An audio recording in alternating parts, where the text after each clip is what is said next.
Hello everyone. In this video, I want to try to give an explanation or a route through which the daughter to the President of the Republic of South Sudan, Adut Salva Kiir Mayardit, can easily become a president of South Sudan. I know it sounds so strange to so many of you. It sounds weird that even I'm talking about this.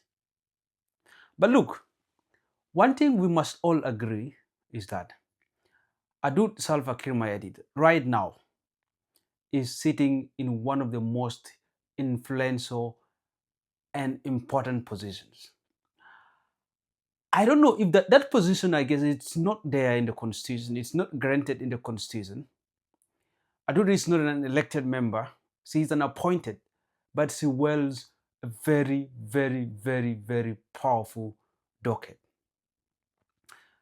And the entire country, most of you who are watching this video will agree with me that in most recent days and months, it appears as if everything about the country is centered on Adut Salva Kiir Mayardit.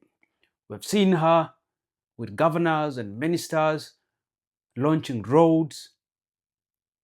We've seen her, having events to do with education. We have seen her in events to do with women empowerment. And that clearly tells you the epitome of power in the country is Adut Salva Kiir. And that whereas she's not in a very important position, she's not a minister, she's not a vice president, or even a president, but the role she plays, it's very important right now in the country. The level of attention that even big people in the government, ministers, governors, directors of parastatals, the attention that they are giving to Adut Salva Kiir is extraordinary. And Adut is wielding lots of power in the country right now. In fact, I would say authoritatively that right now, Adut Salva Kiir Mayardit appears to be more powerful than any of the vice presidents that we have in the country. And there is no debate about that. She appears to be more powerful than Taban Dengai, more powerful than Wani Iga, more powerful than Josephine Lagu or Mama Nyandeng. There is literally no one in the country except President Kiir that one can equate to the power that Adut Salva Kiir is having right now. And that clearly tells us a question, or gives us a very important question to ask. Is Adut being prepared for the throne? And we all know she is a daughter of the President of the Republic of South Sudan. And being the daughter to the President, that gives her lots of privileges, that gives her steps ahead of any other person in the government to become the next President of the country, if she only uses that very well. Now in this video, I want to try to explain to you with all these privileges that Adut Salva Kiir has. The privilege of being the daughter to the President, of serving in that important position, and all the powers that she wields right now. What next can Adut Salva Kiir do so she can become the next President of South Sudan? This is a very interesting video, and I advise you to watch up to the end and find out if what I'm saying resonates with you and if it makes sense. And if it does, write down on the comment section. But before we continue, if this is your first time watching a video on this channel, please subscribe, hit on the notification button, like, comment, share if the videos interest you. And for those who have been supporting us, thank you so much. We are much grateful. And this is a side where if you're interested in politics, then you don't have to skip it. This is a very interesting side, especially for South Sudanese who are interested in politics and the current affairs of the country. This is where we bring you up-to-date information about South Sudan on different aspects, political, socio-economics, and cultural stories all around the country. Now, back to our video. Just like I've said, that there is no debate today that Adut Salva Kiir Mayardit is holding lots of powers. And I've given you examples where she has launched a lot of projects in the country. But look, If I'm Adut Salva Kiir Mayardit, after realizing that I'm a daughter to the president, which is an advantage, and you're already working in the government, serving in a very important position, a senior presidential envoy on special programs, then what next should she do?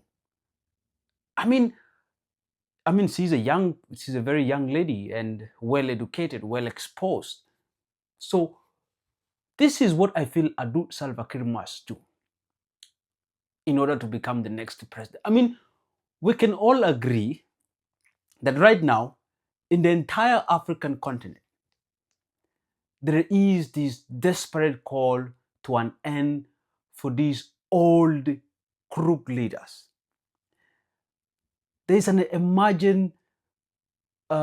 emergency of young fellows and young voices across the African continent that appears to want to get rid of all these old leaders that are running the countries right now. And we have seen this happen. If you're familiar with how the continent operates, you might be familiar with how things are boiling in Uganda. You've seen the National Unity Platform, which is a political party mainly occupied by young fellows. And they're putting the government lots of pressure, giving the President Museveni sleepless night until the other day they had the elections. I've seen this in South Africa with the EFF, the Economic Freedom Fighters, where Julius Malema is giving sleepless night. He used to until the elections. And this is happening again right now in Kenya, where a section of young leaders are giving the current regime sleepless night. And this clearly tells you that there is an even voice crossing or going through the African continent, a voice of change, a voice of youth inclusion in leadership, of youths wanting to take over responsibility of their future through taking leadership positions in government. This is happening. And whenever these youth see someone who speak their voices, who speak their language, who think like them, who sees like them, these youth easily believe in you and they can easily become your supporters. And that is one thing that is happening in the African continent. And I feel that South Sudan is not exceptional. We've had lots of years of struggle. The country has been in liberation wars and civil wars, and we just seems to have gotten tired of all these leaders that have been running the country. We've gotten tired of all these old leaders who have been ruling the country but appear to have been doing nothing in the country. And therefore, that voice of the young people still do exist in many South Sudanese. But the only thing that lacks in them is that there is no one focal person that these young South Sudanese can look up to and see that this person represent their views, represent their opinions, see like them, think like them, and believe in their dreams. There's only absence of this person in South Sudan.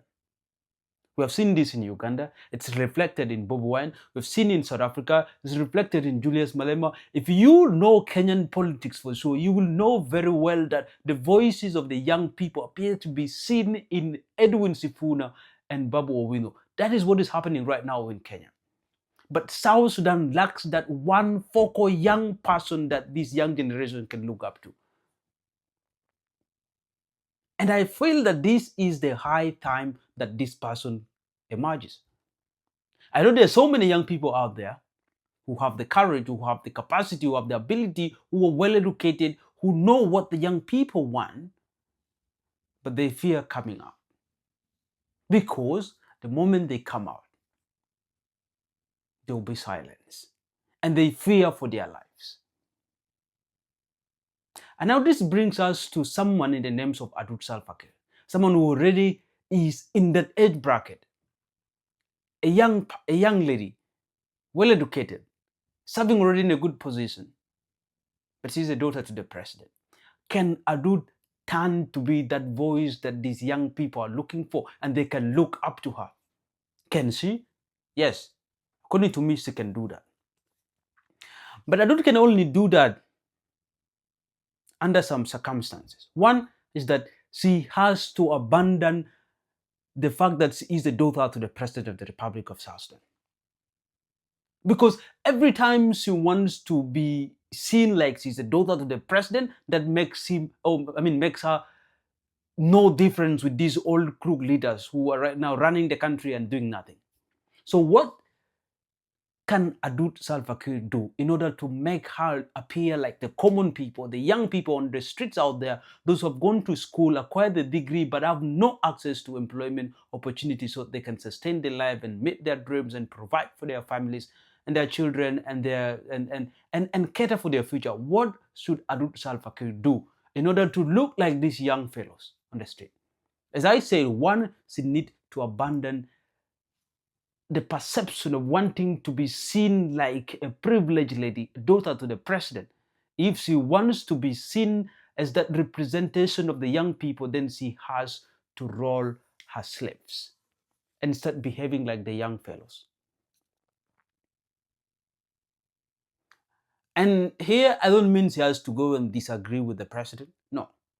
But all what she needs to do is, one, tell her father, the president, very clearly that if the president has the intention of grooming Adut Salva Kiir as his successor, as a replacement in future, Adut should put down that gift or that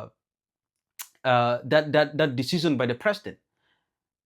And if I was Adut, what I would say is, one, Mr. President, oh my dad, the position you have given me is enough. I don't want you, or I don't want to ascend into the presidency through your help. I don't want it to be seen like it is you who has made me a president. Because how would South Sudanese look at this when she becomes a president and when they see clearly that she's been groomed for the presidency by the president?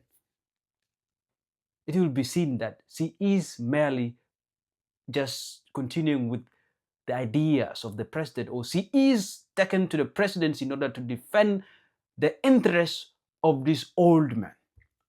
But what Adut can do is that she needs to roll up her sleeves and start fighting for her political survival in the most common way that many young people or many political commoners get into power through. She has to abandon her privileges. I don't mean that she has to deny that she's a daughter to the president. She has to accept that fact, but she has to communicate the language of the common people. Move around the country, go to different places, go to Unity, go to Upper Nile, go to Jonglei, come down to Central Equatoria, go to Western, go to Eastern, communicate with the young people, win their support. I mean, politics is all about optics. Politics is all about perception.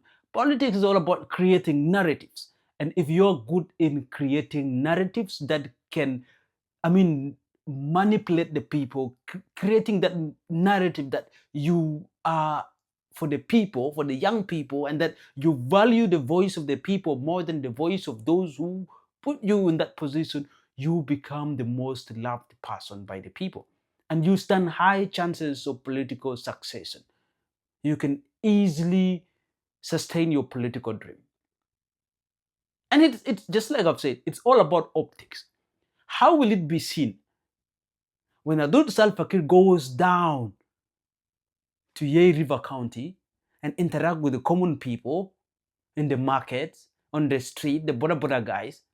How would this be seen by people in Yei and most specifically people from the Kakwa tribe? How would they look at Adut if she started interacting in that manner? Just like, oh, she's down to earth lady. Even being the daughter to the president, she has decided to come down to these people. This means she has the quality of leader. Very good qualities of a leader. Imagine that Adut Salva Kiir goes down to the hometown of Riek Machar. I don't know if it is in Lair or somewhere. So goes down there and interact with the people there. Interacting with people, and if Adut has support she can give to the people there, interacting with them nicely. How would that be seen by even the supporters of Riek Machar in his own home county? How would it be seen? people would definitely look at her as someone who is not having the ideas and the behavior of the political elites. And that this seems to be a completely different lady who seems to be, considering opinion of the young people down here. And that if she's able to come down to earth and listen to the voices of people who happens to come from Machar's area, who is the greatest opponent of her father, this means that she is a great leader. Just like I've said, do that. Go to Warab, go to Baral Kazar, go to Central. All these states, go to Pibor and do the same political gimmicks. Just like I've said, it's all about optics. Sometimes you don't have to work hard in politics. You just have to work hard on the media. Make sure cameras are everywhere. And if you're able to create that perception, if you're able to create that narrative, if you're able to create that optics, it puts you in a very good position.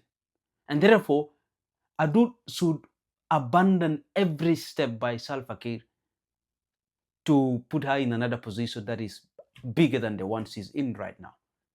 And that if she intends to get into the political, she wants to go through the political ladder, she has to do it by herself. And when you do it by yourself, through the people, you get the right mandate, you get the right support of the people, and you stand the high chances of being considered a legitimate leader. I feel that is what Adut Salva Kiir has to do. She stands high chances of becoming a very great person in South Sudan. She stands high chances of becoming the president of South Sudan. On our business section for today, are you a South Sudanese parent living in Uganda who desires to preserve your child's national identity, cultural values, and academic continuity without sending them back to South Sudan? Then worry no more. Excel International School proudly offers South Sudanese families in Uganda the opportunity to access the South Sudan national curriculum in a secure, nurturing, and academically enriching environment right in Uganda. As you pursue stability and opportunity in Uganda, your children can continue their education seamlessly following the South Sudan syllabus, guided by qualified, experienced teachers who understand both the academic standards and cultural foundations of South Sudan. At Excel, they deliver genuine South Sudan curriculum, strong moral and academic foundation, experienced and culturally grounded educators, safe and supporting learning environment, and convenient campuses both in Kampala and Arua. For the Kampala campus, they are located at Zambia opposite the American Embassy, or you can contact the principal at 077-168-2831 or 074-2288-712. And the Arua campus is located at Adalafu in Arua City, or you can contact the management at 077-3498-768. Admission for the 2026 and registration for the 2026 academic year is ongoing. Parents are encouraged to register early as places are limited. Give your children an education that connects them to home, heritage, and hope without borders. Excel International School. Fear God to excel.